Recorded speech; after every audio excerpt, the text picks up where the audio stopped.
ladies and gentlemen, boys and girls, welcome back to Sprocket Drum School with me, your host, Paul Hibbert. If you haven't seen lesson 1 yet, I would suggest you go here, otherwise you're going to be wondering why is that guy hitting that chair with some wooden spoons.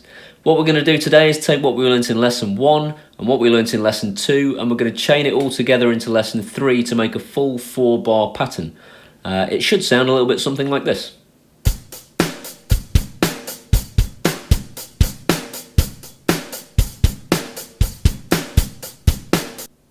As usual, we're going to be learning with a pair of wooden spoons and one of these things so that you don't have to buy a drum kit if you can't afford one.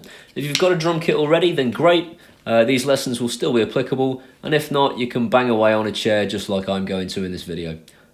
So without further ado, let's get started.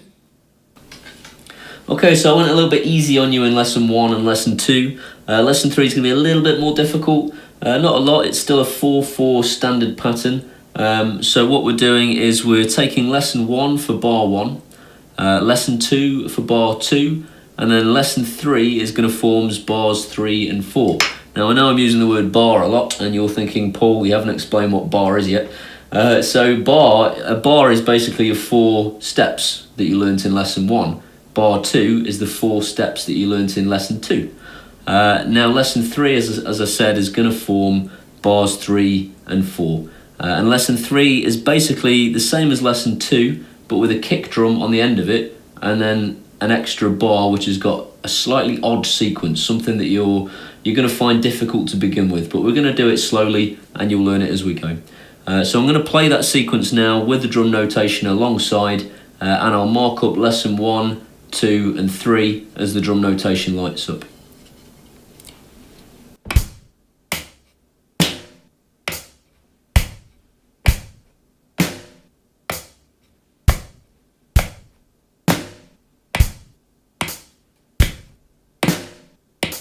So there are actually 4 distinct patterns there, but if I separated the final 2 patterns into separate lessons, it would make them very difficult to understand and learn. So I'm now going to run through those 4 individual patterns, repeating over and over so you can try along at home on your chair. So following the drum notation, we'll play together nice and slowly.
Okay, so a little bit more complicated than lesson 1 and 2, so feel free to watch this video over and over, repeat it back and keep trying.